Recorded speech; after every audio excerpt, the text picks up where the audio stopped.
Pernah nggak sih ngerasa kalau hidup zaman sekarang tuh makin berat aja? Rasanya penuh tekanan, penuh ketidakpastian, dan cemas terus-terusan. Kalau Anda ngerasain itu, tenang, Anda nggak sendirian. Ini udah jadi perasaan kita bersama. Lihat deh angka ini, 63%. Ini bukan angka main-main loh, ini hasil survei dari ribuan orang yang ngaku khawatir sama hidup mereka. Artinya apa? Lebih dari 6 dari 10 orang di sekitar kita itu ngerasain hal yang sama.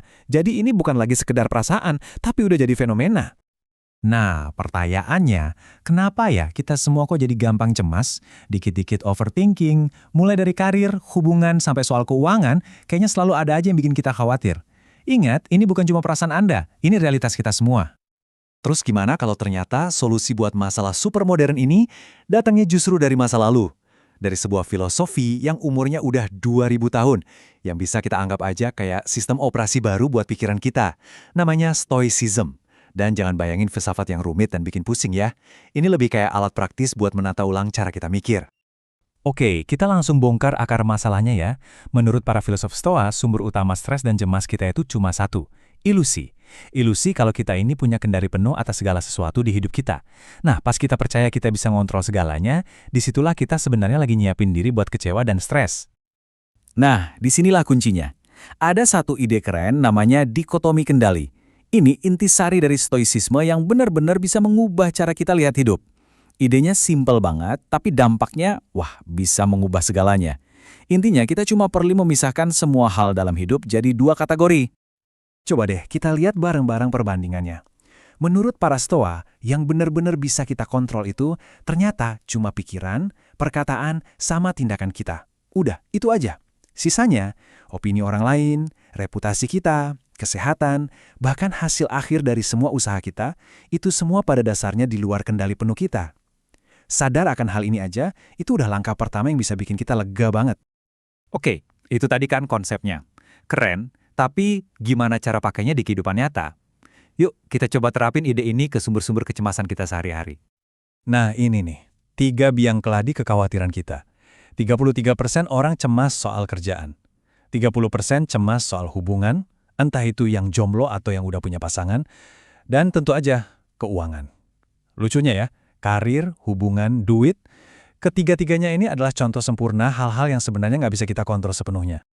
Biar makin kebayang, yuk kita mundur ke masa lalu, ke cerita pendiri Stoicism, seorang pria bernama Zeno. Dia ini awalnya bukan filsuf loh, dia itu pedagang yang kaya raya dan sukses banget.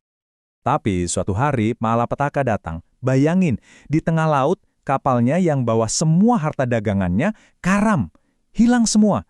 Dalam sekejap, Zeno kehilangan segalanya. Sebuah kejadian dahsyat yang jelas-jelas ada di luar kendalinya. Terdampar di Athena, bangkrut, nggak punya apa-apa. Apa yang dia lakukan?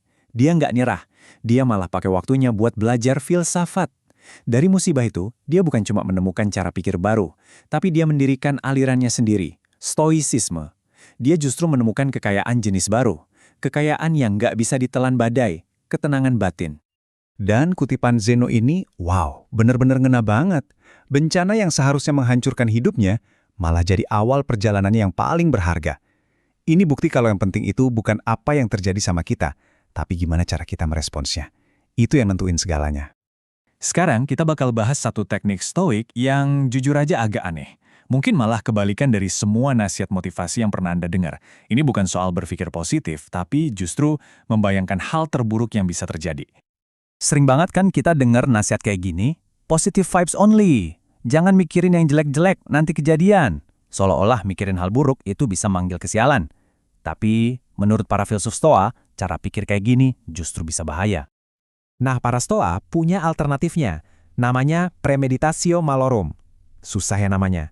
Gampangnya gini, antisipasi hal-hal buruk. Ini bukan berarti jadi orang pesimis ya, tapi jadi orang yang realis dan strategis. Latihannya simple. Tanya ke diri sendiri. Skenario terburuknya apa?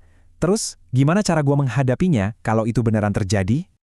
Jadi, bedanya apa sih? Gini, positivitas yang berlebihan atau toksik itu bikin kita buta sama resiko. Jadi pas masalah datang ya kita kadet, kita hancur. Sebaliknya, realisme stoik itu justru ngebangun mental baja. Kita tetap punya ambisi, tapi kita juga siap kalau ada yang nggak beres. Kita punya rencana B. Seneca, filsuf Stoa lainnya, ngasih kesimpulan yang pas banget. Musibah itu bakal terasa jauh lebih berat dan menghancurkan buat orang yang nggak pernah siap. Nah, kesiapan mental inilah yang jadi tameng kita dari guncangan hidup. Oke, kita udah bahas cara ngelola cemas. Sekarang kita masuk ke tujuan utamanya, kebahagiaan. Dan definisi bahagia dan sukses menurut stoicisme ini mungkin bakal beda banget dari yang selama ini kita pahami. Dan buat nutup pembahasan ini, ada satu cerita yang luar biasa dari bapak bangsa kita sendiri, Bung Hatta. Beliau ini punya satu keinginan yang sederhana banget, punya sepasang sepatu merek Bali. Saking pengennya, beliau sampai gunting iklannya dan disimpan di dompet. Padahal sebagai pejabat tinggi, gampang banget kan buat dapetin sepatu itu? Tinggal tunjuk aja, bisa dapet. Tapi beliau menolak. Beliau cuma mau beli sepatu itu pakai uangnya sendiri yang halal. Dan faktanya, sampai akhir hayatnya, uangnya nggak pernah cukup buat beli sepatu impiannya itu. Kalau dilihat dari kacamata orang biasa, ini mungkin cerita yang sedih ya. Tapi kalau dari kacamata stoikisme, Bung Hatta itu justru personifikasi orang yang paling bahagia. Kenapa? Karena dia lebih milih menjaga apa yang sepenuhnya bisa dia kontrol, yaitu integritas dan karakternya, daripada ngejar materi yang di luar kendalinya. Kekayaan sejatinya, yaitu karakternya, nggak pernah ternoda. Dan ini ninggalin kita sama satu pertanyaan penting buat direnungin. Di dunia yang selalu nuntut kita buat punya ini itu, stoikisme ngajak kita buat ngeliat ke dalam diri. Gimana kalau sukses itu bukan tentang apa yang kita capai, tapi tentang kita memilih jadi orang seperti apa di sepanjang perjalanan? Mungkin, kebahagiaan sejati itu ternyata lebih dekat dari yang kita bayangkan.